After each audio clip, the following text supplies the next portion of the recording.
மாதா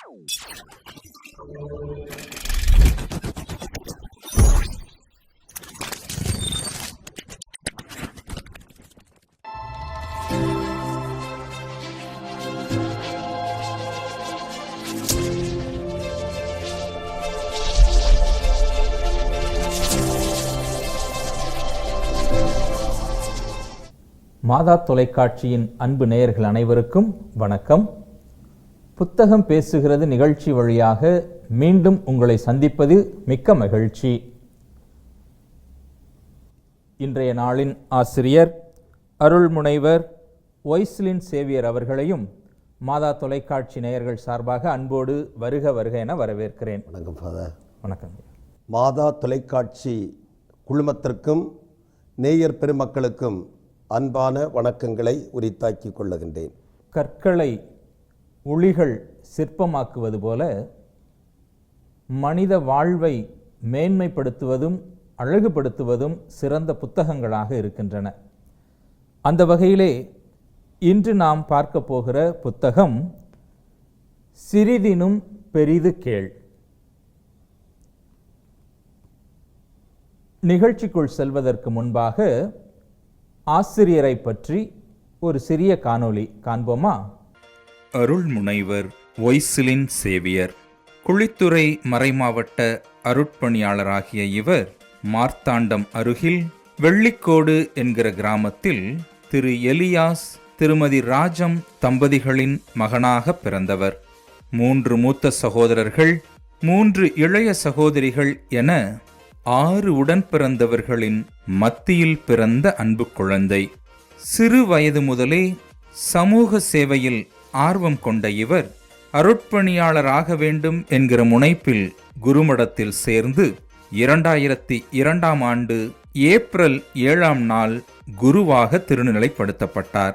குழித்துறை மறைமாவட்டத்தில் லூர்துகிரி, மாத்திரவிளை, செம்பருத்திவிளை, செந்துறை, கொல்வேல் போன்ற பங்குகளில் பங்கு அருட்பணியாளராகவும் சில பணிக்குழுக்களின் செயலராகவும் பணியாற்றிய அனுபவம் பெற்றுள்ள இவர் தற்போது பாலவிளை பங்கின் பங்குத்தந்தையாகவும் திருத்துவபுரம் மறைவட்ட அதிபராகவும் பணியாற்றி வருகிறார்.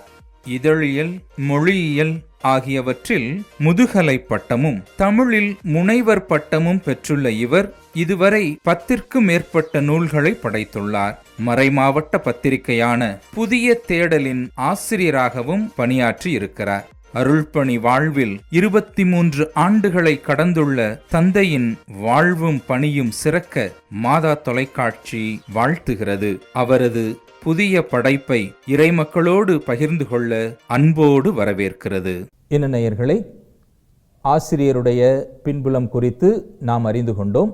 இப்பொழுது அவருடைய படைப்பாகிய இந்த நூலுக்குள் செல்வோமா? சிறிதினும் பெரிது கேள், பாகம் 1. நாகர்கோவிலை சார்ந்த அசிசி பதிப்பகத்தார் இதனை வெளியிட்டிருக்கிறார்கள். ஏறக்குறைய 122 பக்கங்களில் 40 அருமையான கட்டுரைகளை கொண்ட இந்த புத்தகத்தின் விலை ரூபாய் 75. தேவைப்படுபவர்கள் திரையில் காண்கிற எண்ணிற்கு அழைத்து பெற்றுக்கொள்ளலாம்.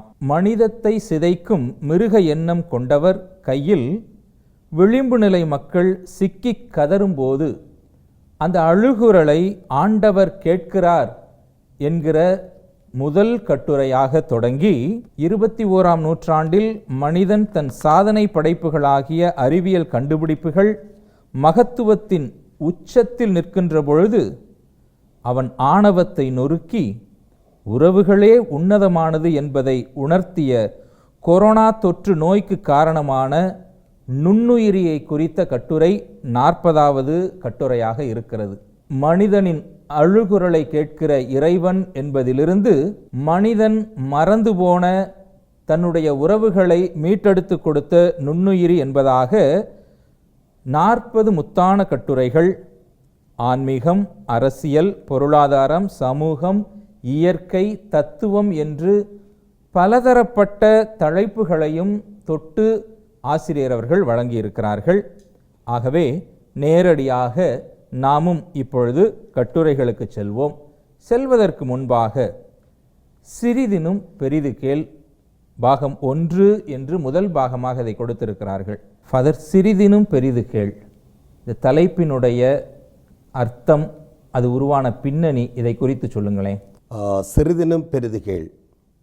இந்த புத்தகத்தை நான் எழுதுகின்ற போது எல்லாமே சிறிதாக இருக்க வேண்டும், பெரிய கட்டுரைகளாக இல்லாமல் சிறிய கட்டுரைகளாக இருக்க வேண்டும் என்று ஆசைப்பட்டேன்.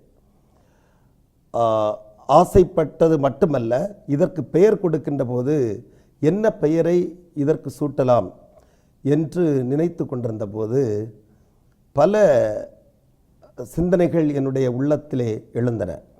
குறிப்பாக கடுகு சிரித்தாலும் காரம் பெரியது, சிறு உளியும் பெருமலையை தகர்க்கும், இப்படியெல்லாம் எனக்கு எண்ணங்கள் ஓடின, பல கருத்துக்கள் எழுந்தன. ஆனால் கடைசியில் நான் தேர்வு செய்த தலைப்பு தான் இந்த தலைப்பு, சிறிதினும் பெரிது கேள்.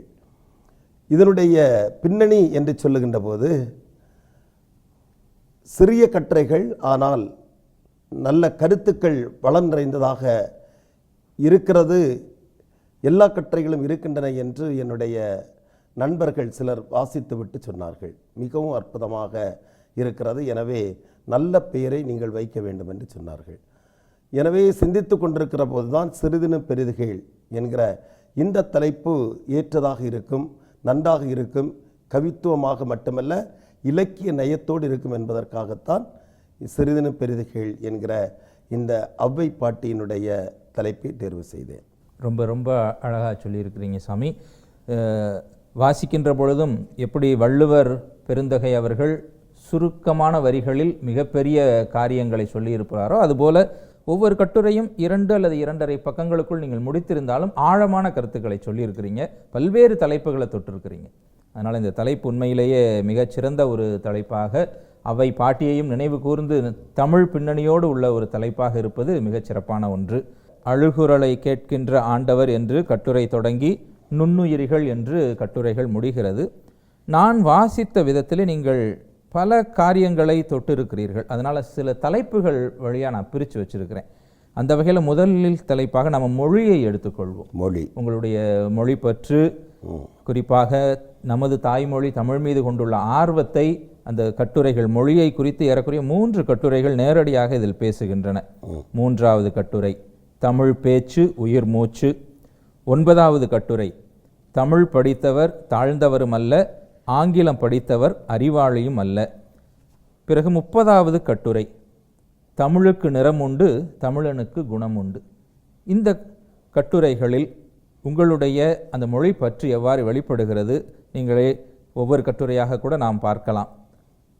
தமிழ் பேச்சு உயிர் மூச்சு 7வது பக்கத்தில் இருக்கிறது, அதை குறித்து உங்கள் கருத்துக்களை பகிர்ந்து கொள்ளுங்கள். ஒவ்வொரு ஆண்டும் பிப்ரவரி 21ஆம் தேதி உலக தாய்மொழி தினமாக கொண்டாடப்படுவதை நாம் அறிவோம்.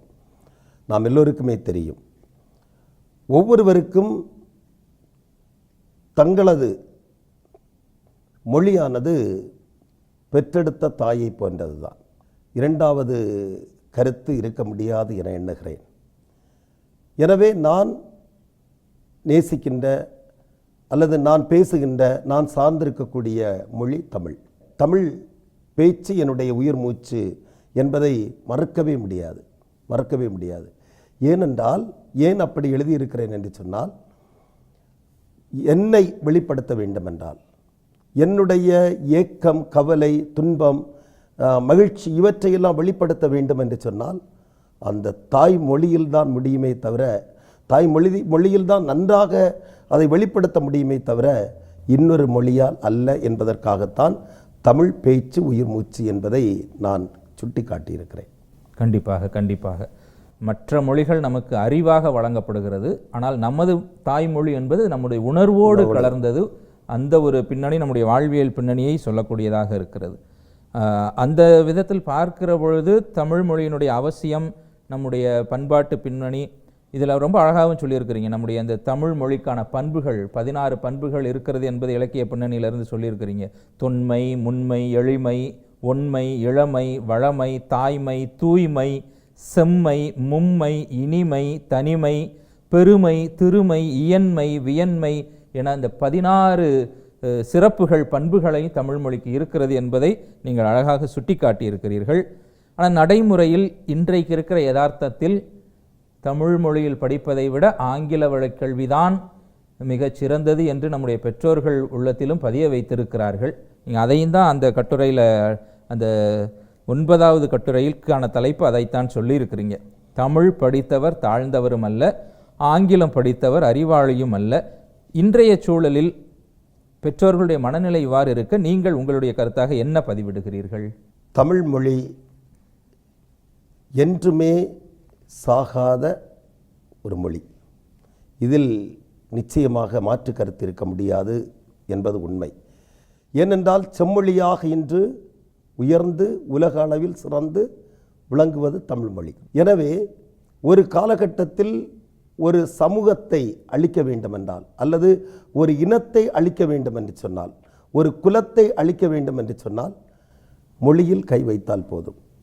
இடையில் ஏற்பட்ட இப்படிப்பட்ட சில விஷமங்கள் தான் இப்படிப்பட்ட ஒரு கருத்தியலை புகுத்தி இருக்கிறது என்பதுதான் உண்மை.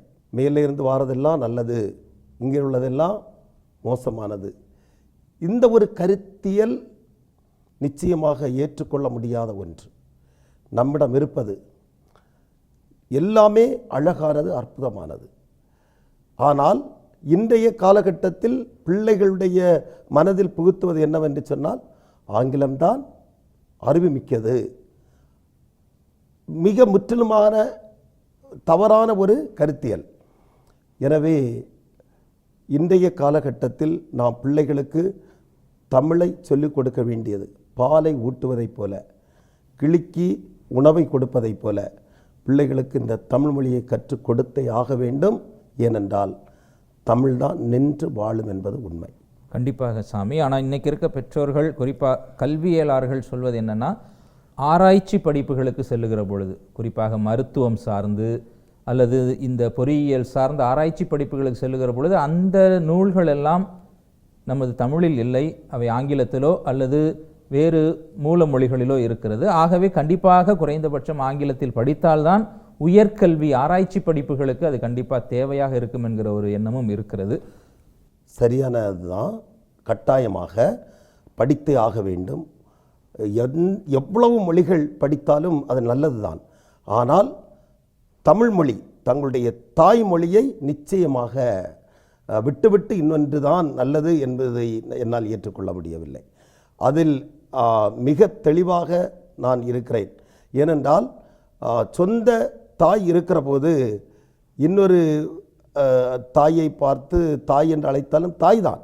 ஆனாலும் நம்முடைய சொந்த தாயாக இருக்க முடியாது. அதே போன்றுதான் இந்த மொழி என்பது. இந்த மொழி அறிவுக்கு ஒரு வேளை, ஆராய்ச்சிக்கு ஒரு வேளை தேவைப்படலாம். வாழ்வுக்கு தேவைப்படுவது தாய்மொழி. அதைத்தான் இங்கு சுட்டி காட்டியிருக்கிறேன். உண்மையில் தமிழில் பேசுகிறவர்கள் எல்லோருக்குமே தமிழ் மொழியினுடைய இலக்கண கூறுகள்லாம் தெரியுமான்னு தெரியலை. நம்முடைய தமிழ் மொழியே ஒரு மிகப்பெரிய ஒரு பெருங்கடலை போன்றது. அதனுடைய ஆழம், அதனுடைய அறிவு ஆழம், அதனுடைய ஞானம், இலக்கணம் இவை எல்லாமே ரொம்ப ஆழமானது. அதை விரும்பி தேடி படித்து கொண்டவர்கள் மிக உயரிய அறிஞர்களாக திகழ்வதில் எந்த விதமான மாற்றமும் இல்லை. ரொம்ப ரொம்ப அழகாக சொல்லியிருக்கிறீங்க. பெண்கள் குறித்து ஒரு கட்டுரை கொடுத்திருக்கிறீர்கள். 7வது கட்டுரை. தமிழுக்கு கொடுக்கக்கூடிய அதே மதிப்பும் மரியாதையும் பெண்களுக்கும் கொடுத்து இந்த கட்டுரையை வழங்கி இருக்கிறீர்கள். அதை குறித்து உங்கள் பார்வை என்னவாக இருக்கிறது? பெண்மை இல்லாமல் வாழ்வில் செம்மை இல்லை. இது அனுபவபூர்வமான நிதர்சனமான உண்மை. பெண்கள் நாட்டினுடைய கண்கள்தான். பெண்கள் குல தெய்வங்கள் என்பதில் உங்களுக்கு மாற்று கருத்து இருக்க முடியாது என எண்ணுகிறேன். ஏனென்றால் ஒரு குடும்பத்தை அல்லது ஒரு சமூகத்தை பக்குவப்படுத்தி பண்படுத்தி செம்மைப்படுத்துவதற்கு அவர்களைப் போல பொறுப்பும் பொறுமையும் உள்ளவர்கள் வேறு யாரையும் பார்க்க முடியுமா என்பது எனக்கு தெரியவில்லை. எனவே ஆக்குவது, படைப்பது, சமைப்பது, ஒட்டுமொத்தமாக ஒரு குடும்பமாக இருக்கலாம், சமூகமாக இருக்கலாம், அதை செம்மையாக நேராக சீராக உருவாக்குவதில் பெண்களுக்கு தலை சிறந்த பொறுப்பு இருக்கிறது. அந்த பொறுப்பை அவர்கள் சிறப்பாக செய்து கொண்டிருப்பதால் தான் நான் இப்படி எழுதியிருக்கிறேன். அதுவும் நமக்கு தெரியும், நம்முடைய குடும்பங்களில் அம்மா, நம்முடைய அக்கா, அம்மாவுக்கு அடுத்தபடியாக அந்த அக்கா தான் அடுத்த அம்மாவாக இருப்பார்கள். எனவே பெண்மை இல்லை என்று சொன்னால், பெண்கள் இல்லை என்று சொன்னால் நிச்சயமாக முழுமை பெறாது, செம்மையாக இருக்க முடியாது. நம்முடைய விவிலிய பின்னணியிலேயே படைப்பின் தொடக்கத்தில் மனித இனம் முழுமை பெறாமல் இருக்கிறது என்பதை இறைவன் கண்டுகொண்டுதான் பெண்களை படைத்தார். ஆணுக்கு சமமாகத்தான் படைத்திருக்கிறார் என்கிறதை பார்க்கிறோம். ஒரு இடத்துல வாசிக்கின்ற பொழுது கூட எனக்கு இப்போ ஞாபகத்துக்கு வருது. இந்த படைப்பின் தொடக்க நூலில் 2வது முறையாக படைப்பை பற்றி சொல்லுகிற பொழுது ஒரு இறையியல் சிந்தனையாளர் இந்த ஒரு கருத்தை சொல்லியிருக்கிறார். எனக்கு வாஸ்தவனே ரொம்ப ஆச்சரியமாக இருந்தது. ஆண்களை படைக்கின்ற பொழுது களிமண்ணை எடுத்து ஆதாமை படைப்பதாக வாசிக்கின்றோம். களிமண் ரொம்ப பலகீனமான ஒரு பொருள், எளிதில் உடையக்கூடிய பொருட்கள் மண்பாண்டங்களாக இருக்கிறது. அதிலிருந்து ஆணை செய்கிறார். ஆனால் இறைவன் பெண்ணை செய்கிற பொழுது த ஸ்ட்ராங்கஸ்ட் பார்ட் இன் அவர் பாடி, மிக வலிமையான பொருள் எலும்பு. அந்த எலும்பிலிருந்து தான் பெண்ணை செய்திருக்கிறார். ஆக படைப்பின் தொடக்கத்திலேயே பெண்களை வலுவுள்ளவர்களாகத்தான் இறைவன் படைத்திருக்கிறார் என்பதை விவிலிய பின்னணியில் அந்த இறையியல் அறிஞர் ரொம்ப அழகாக சொல்லியிருந்தார். இந்த இடத்துல அந்த ஒரு சிந்தனை மிக சிறப்பான பொருத்தமாக இருக்கும் என்றும் நான் பார்க்கிறேன். நீங்களும் அதை அழகாக சொல்லியிருக்கிறீங்க. பல்வேறு கவிஞர்களுடைய அந்த அழைப்பையும் நீங்கள் மேற்கோள் காட்டியிருக்கிறீங்க. உலக பெண்களே, உங்களை கேட்கிறேன், அழுவதை நிறுத்துங்கள், யாரையும் தொழுவதையும் நிறுத்துங்கள், குரல்களை உயர்த்துங்கள் என்று கந்தர்வனின் அந்த கவிதையையும் நீங்கள் மேற்கோள் கொடுத்திருக்கிறீர்கள். ரொம்ப அருமையாக சொல்லியிருக்கிறீங்க சாமி. நன்றி. 3வது குழந்தைகள். குழந்தைகளை உங்களுக்கு ரொம்ப பிடிக்கும்னு நினைக்கிறேன். ரொம்ப பிடிக்கும். ஏன்னா அவங்களுக்கு தான் நிறைய கட்டுரைகள் எழுதியிருக்கிறீங்க. 6வது கட்டுரை, 24வது கட்டுரை, 19வது கட்டுரை, 34வது கட்டுரை, 39 வரைக்கும், ஏறக்குறைய கடைசிக்கு முந்தின கட்டுரை வரைக்கும், தொடக்கத்திலிருந்து முடிவு வரை குழந்தைகளுக்கு முக்கியத்துவம் கொடுத்திருக்கிறீர்கள். அதுபோல் ஆசிரியர்களும் குழந்தைகளோடு பழகுகிற பொழுது மதிப்போடும் மரியாதையோடும் மாணவர்களை, குழந்தைகளை நடத்த வேண்டும் என்பதையும் அந்த கட்டுரையில் ரொம்ப அழகாக சொல்லியிருக்கிறீங்க. ஏன்னா ஒரு காலகட்டத்தில் ஆசிரியர்கள் பேசும்போது சில வார்த்தைகள் கொஞ்சம் வித்தியாசமாக விழும்போது பிள்ளைகளுடைய உள்ளத்தில் அது பதிந்துவிடும். கண்டிப்பாக அவர்களுக்கு வாழ்க்கை முழுவதுமே அது ஒரு காயமாகவோ அல்லது அதையே சுமந்து செல்லக்கூடிய ஒரு சூழல் உருவாகலாம். எனவே ஆசிரியர்கள் பயன்படுத்தக்கூடிய வார்த்தைகள் மிகவும் உயர்ந்த வார்த்தைகளாக இருக்கிற போது பிள்ளைகளும் உயர்ந்த இடத்தில் உட்காருவதற்கு முயற்சி செய்வார்கள். கண்டிப்பாக. அதுபோல் பெற்றோர்களுக்கும் நீங்கள் அந்த அறிவுரையை சொல்லியிருக்கிறீங்க. 19வது கட்டுரையில் 55வது பக்கத்தில் குழந்தைகளை கண்டிப்பதை குறித்து சொல்லுகிற பொழுது பெற்றோர்களுக்கும் அந்த ஒரு அறிவுரையை சொல்லியிருக்கிறீர்கள். கட்டுப்பாடு இல்லாமல் கண்டிக்காதீர்கள், தன்னுணர்வு இல்லாமல் தண்டிக்காதீர்கள் என்று தலைப்பு கொடுத்திருக்கிறீங்க. அதை குறித்தும் உங்களுடைய கருத்துக்களை நீங்கள் சொல்லலாம். அது ஏன்னா பெற்றோர்களுக்கு பிள்ளைகள் மீது பாசம் அதிகம், அதே போல் எதிர்பார்ப்பும் அதிகமாக இருக்கிறது. மற்ற பிள்ளைகளை ஒப்பிட்டு பார்க்கின்ற போது என்னுடைய பிள்ளை எந்த விதத்திலும் குறைந்து விடக்கூடாது, யாரும் குறைத்து மதிப்பிடக்கூடாது என்கிற ஒரு எண்ணம் பெற்றோர்களுக்கு இருப்பதால் அவர்களுடைய எதிர்பார்ப்புக்கு அப்பாற்பட்டு போகிற போது அல்லது ஏமாற்றம் அளிக்கிற போது சில நேரங்களில் பிள்ளைகள் அவ்வளவு மோசமாக தண்டிக்கப்படுகிறார்கள். எனவேதான் கட்டுப்பாடில்லாமல் கண்டிக்காதீர்கள், தன்னுணர்வு இல்லாமல் தண்டிக்காதீர்கள் என்று இந்த தலைப்பை போட்டு நான் எழுதியிருக்கிறேன். அதில் இந்த கலீல் ஜிப்ரானுடைய அந்த ஒரு கவிதையும் ரொம்ப அழகாக மேற்கோள் காட்டியிருக்கிறீங்க. பெற்றோர்களே, உங்கள் குழந்தைகள் அல்ல, மாறாக அவர்களை இவ்வுலகிற்கு நீங்கள் கொண்டு வந்திருக்கிறீங்க. இறைவன் இந்த குழந்தைகளை பெற்றோர்கள் வழியாக கொண்டு வந்திருக்கிறார். முழுக்க முழுக்க நம்முடைய சொத்து மட்டும்தான் அவங்க உரிமை கொண்டாடுவதற்கும் இல்லை என்பதை அழகாக சொல்லியிருக்கிறீங்க. 39வது கட்டுரையிலும் குழந்தைகள் குவலயத்தின் வெளிச்சங்கள் என்பதிலும் கூட 117ஆம் பக்கத்தில் இருக்கிறது. குழந்தைகளுக்கு முக்கியத்துவம் கொடுத்து பேசியிருக்கிறீங்க.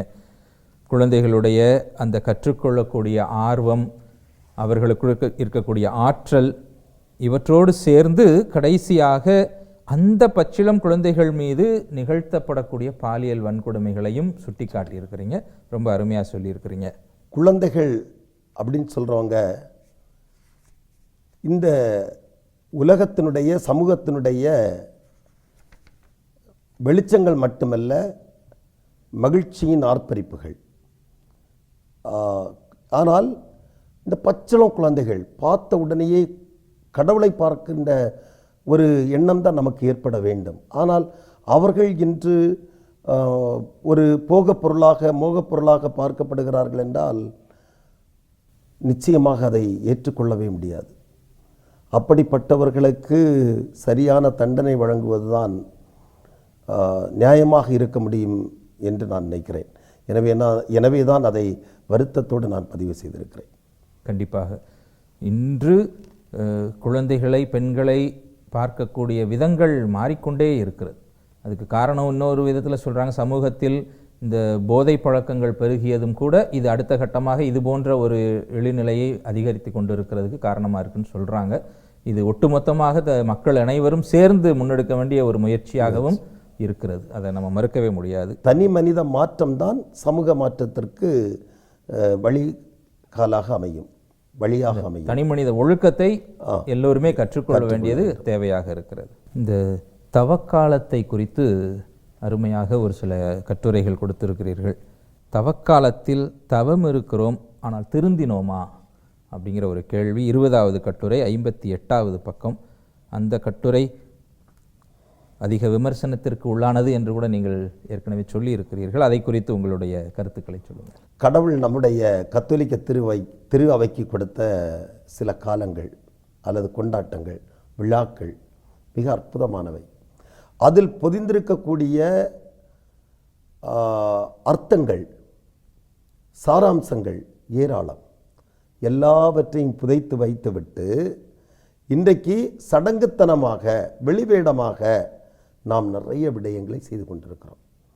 ஆனால் வாழ்க்கையில் ஒரு சிறிதளவு கூட அப்படி மாறாத ஒரு சூழலில் நம்முடைய சடங்குகளை, நம்முடைய கொண்டாட்டங்களை, நம்முடைய விழாக்களை நாம் கேள்வி கேட்டுதான் ஆக வேண்டும். எடுத்துக்காட்டாக தவக்காலங்கள் வருகின்ற போது தவக்கால திருப்பயண யாத்திரை, திருத்தல யாத்திரை இப்படி என்று ஒன்று வந்திருக்கிறது. எனக்கு தெரியவில்லை இந்த பக்கம் அது அதிகமாக இருக்கிறதா என்று தெரியவில்லை. நான் பணி செய்யக்கூடிய அந்த பகுதியில் எல்லா பங்குகளிலும் திருத்தல யாத்திரை இருக்கிறது. தவக்காலத்தில் 14 திருத்தலங்களுக்கு சென்று அவர்கள் சிலுவை பாதையை ஜெபித்து விட்டு வருவார்கள், தியானித்து விட்டு வருவார்கள். நான் என்ன கேட்கிறேன் என்றால், அந்த நேரம் வீட்டில் இருக்கக்கூடிய முதியவர்களை கவனிப்பதே இல்லை, அல்லது வீட்டில் இருக்கக்கூடிய நோயாளிகளை அவர்கள் ஒரு பார்வைக்கு கொண்டு வருவதில்லை, அல்லனா பாசத்தோடு நினைப்பதில்லை. அவர்கள் அங்கு இருக்கட்டும், நாம் போவோம். போகின்ற வழியிலேயே அவர்கள் இருக்கைக்கு அடி போடுவார்கள், அல்லது உணவு சரியில்லை என்று சொல்லுவார்கள். இப்படி போகின்ற போது ஏற்படக்கூடிய சில விடயங்களை நாம் பார்க்கின்ற போது உண்மையிலேயே திருத்தல யாத்திரைகள் இன்று தேவையா தவக்காலத்தில் என்கிற ஒரு கேள்வி எனக்கு எழுகிறது. எனவே தான் அதை நான் இப்படி எழுதியிருக்கிறேன். எல்லாவற்றுக்கும் மேலாக நிறைய சடங்குகள் இருக்கின்றன தவக்காலங்களில். ஆனால் இந்த தவக்காலத்தில் மாற்றம் என்பது குறைவு, மன மாற்றம் என்பது குறைவு. அதற்காகத்தான் அதை சுட்டி காட்டியிருக்கிறேன்.